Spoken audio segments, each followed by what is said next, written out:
পায়রা ও টুনটুনি আপেল গাছটিতে কোনো আপেল না দেখতে পেয়ে তারা খুব আশ্চর্য হয়। তাই তো টুনটুনি, সেদিন তো আমরা সব আপেলগুলো নিয়ে যাইনি, তাহলে আপেলগুলো গেল কোথায়? আমি তো সেটাই চিন্তা করছি গো পায়রা দাদা। আমরা এখন কিভাবে জানতে পারবো যে আপেলগুলো কি হলো? ওর জন্য তুই চিন্তা করিস না টুনটুনি, আমরা বরং চল পেঁচাদার কাছে যাই। সে খুব জ্ঞানী, সে নিশ্চয়ই এর একটা কোনো উপায় বের করে দেবে। হ্যাঁ গো পায়রা দাদা, তুমি ঠিকই বলেছ। চলো আমরা বরং পেঁচাদার কাছেই যাই। এই বলে পায়রা ও টুনটুনি পেঁচার বাসার উদ্দেশ্যে চলে গেল এবং কিছুক্ষণ পর তারা দুজনে পেঁচার বাসায় পৌঁছে গেল। কি ব্যাপার টুনটুনি ও পায়রা, তোরা এত সকাল সকাল আমার বাসায়, কি হয়েছে তোদের? আর বলো না গো পেঁচা দাদা, আমি পায়রাদা ও কাকদা তিনজনে একদিন খাবারের সন্ধান করতে করতে গভীর জঙ্গলে পৌঁছে যায় এবং সেখানে একটি সুস্বাদু আপেলের গাছ দেখতে পাই এবং সেই আপেলগুলো সেই সময় সবগুলো না নিয়ে এসে কিছুগুলো পরের আনার জন্য গাছেই ছেড়ে দিয়ে আসি।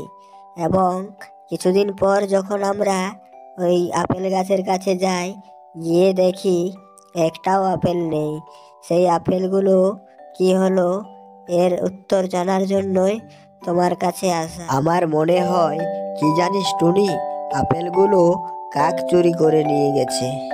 কারণ তোরা দুজনে এসেছিস আমার কাছে আপেলের ব্যাপারে জানতে, কিন্তু কাক তো আসেনি। না গো পেঁচা দাদা, কাকদার তো পায়ে ব্যথা, ও ওই জন্য আজ খাবারের সন্ধানে আসতেই পারেনি। ও কাজ করবে কিভাবে? ওদের আমার কথা যদি বিশ্বাস না হয় তাহলে তোরা এই জঙ্গলের পূর্ব দিকে যা। সেখানে গেলে তোরা এক সাধু বাবার দেখা পাবি, সে তোদের সব সমস্যার সমাধান করে দেবে। এই বলে তারা জঙ্গলের পূর্ব দিকে উড়ে গেল এবং কিছুক্ষণ পর তারা দুজনে সাধু বাবার কাছে পৌঁছে যায় ও সাধু বাবাকে তারা সব কিছু খুলে বলে। আমি জানি কে তোদের আপেলগুলো চুরি করে নিয়ে গেছে। বলো না গো সাধু বাবা, কে আমাদের আপেলগুলো চুরি করে নিয়ে গেছে? আমি এখন তোদেরকে এই ব্যাপারে কিচ্ছু জানাচ্ছি না। কাল তোরা আপেল গাছের কাছে গেলেই বুঝতে পারবি কে তোদের আপেলগুলো চুরি করে নিয়ে গেছে। পরের দিন তারা আপেল গাছের দিকে উড়ে যায় এবং কিছুক্ষণ পর তারা দুজনে আপেল গাছের কাছে পৌঁছে গেল এবং সেখানে গিয়ে তারা কাককে আপেল গাছের সঙ্গে আটকে থাকতে দেখে। কাকদা, তাই না পায়রা? তাহলে নিশ্চয়ই কাকদাই ওই আপেলগুলো চুরি করে নিয়ে গেছিল। হ্যাঁ হ্যাঁ টুনটুনি, তুই ঠিকই বলেছিস। চলো গো পায়রা দাদা, আমরা গিয়ে কাককে বাঁচাই।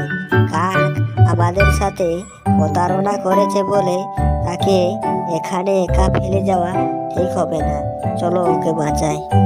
এই বলে তারা দুজন কাককে আপেল গাছ থেকে মুক্ত করে দেয়। এই দেখে কাক নিজের ভুল বুঝতে পেরে মনে মনে খুব লজ্জিত হয় এবং তারা তিনজন বন্ধু মিলে একসাথে এদের বাসার দিকে চলে যায়।